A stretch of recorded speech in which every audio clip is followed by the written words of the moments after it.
Hey gang, Ronan here. As you can see, in this game we've got Captain Insano playing the Tier 10 French premium battleship Bourgogne. For those of you unaware, I'll give you a little information from the World of Warships wiki. Bourgogne is a battleship designed and developed in France in response to construction of the German H-class battleships. The ship was a development of the Richelieu class, but in contrast to her predecessor, she had more powerful artillery that was arranged according to a more reasonable scheme. One of the design versions received 12 380mm guns that were placed in 3 main turrets, which is what we see here. Now, I don't know much about this game beyond the fact that Cap played it pretty aggressively in terms of matchmaking. There are threats. There's no CV, which is really nice, but there's a lot of DD power on the other side. They've got Kleber, Z52, Harugumo, Holland, and then they've got a submarine in the form of the U-2501. So there are considerable torpedo threats, and I'm kind of looking forward to seeing whether or not that becomes a part of the action here, because, like I mentioned, I'm aware, based on what Cap said when he sent this to me, that he played this pretty aggressively, which I bet was fun. Now, you can see here, if you're unfamiliar with the line, each of these 3 turrets has 4 barrels. So you've got 12 guns, but they're placing only 3 turrets. So if you lose a turret, you're down 1/3 of your firepower. Okay, so some more information about the ship. You can see that the base HP is 74,700. You've got 380s arranged in the form that I just explained. Reload time is a base of 28 seconds. Turret rotation, 180-degree turn time, 36 seconds. Firing range is a pretty nice 24.8 kilometers with a maximum dispersion of 309 meters at max range. HE shells do a max of 5,400 damage with a 36% fire chance, which, given the number of guns, if you're using HE, gives you like a 99-point-something% chance of a fire even at Tier 10. And AP shells do a maximum of 11,900, and these have pretty decent penetration for, being 380s. Okay, so we know we've got Harugumo dead ahead, and that is definitely a threat. And Harugumo has been lit up, and he's probably in big trouble here. I don't see any way for him to get out of this. He went nose into the island and didn't allow himself any room to turn there. Harugumo is not exactly what I would call a maneuverable destroyer. It's a little bit more like a big cruiser than a destroyer in terms of how it handles. And down it goes, a secondary kill, and then a double citadel on Des Moines.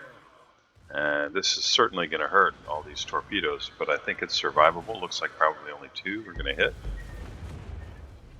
So loses almost half his hit points, but is about to finish off at Des Moines here.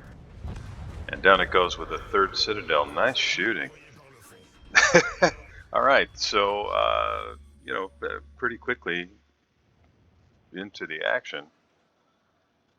What else can I tell you about the ship? Max speed, 32 knots, so it's pretty quick. You can see this ship does have the reload booster, which is so much fun. Put some shots out on Kremlin. Not an easy ship to do damage to when it is nose in like that. And in terms of positioning, Cap is protected against the Yamato and Yoshino out there by the island, but is, just having to square off face to face with the Kremlin. Now, he does have a Holland on this side, so there may be torpedoes to help him out here before too much longer, but it honestly looks like Holland is concerned more with securing the Cap and avoiding fire. Now that the Kremlin has come to a stop, Holland, you can see, is on the minimap there, is backing up, and I do expect we'll see torpedoes headed his way.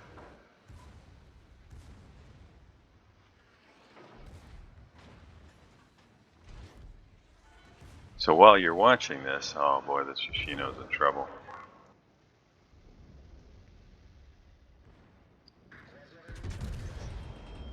While you're watching this, I'll give you the pros and cons according to the WoW's wiki. There's a fourth citadel. Great shot.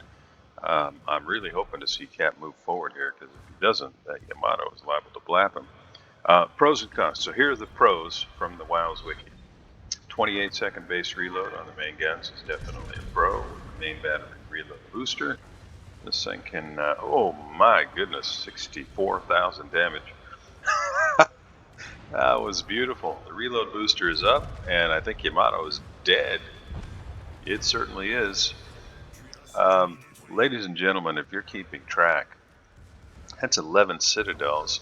We're just a little over 5 minutes into the game. It's just shy of 165k damage. All right, back to the pros. It's the fastest battleship in the game.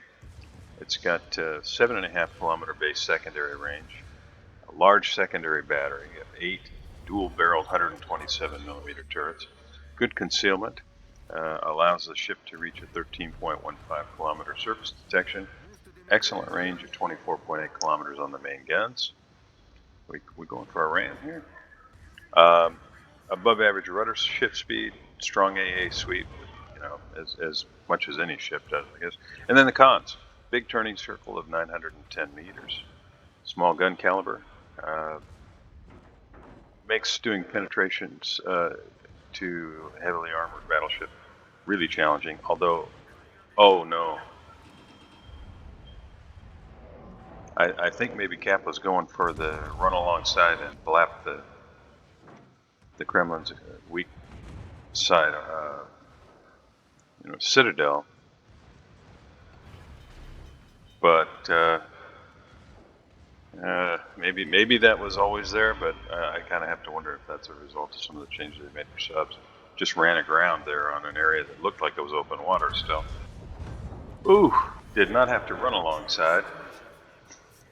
All right, so that's Citadel number 12. We're at 191,000 plus damage. Cap, you have a phenomenal game. Thanks a lot for joining me. See you next time.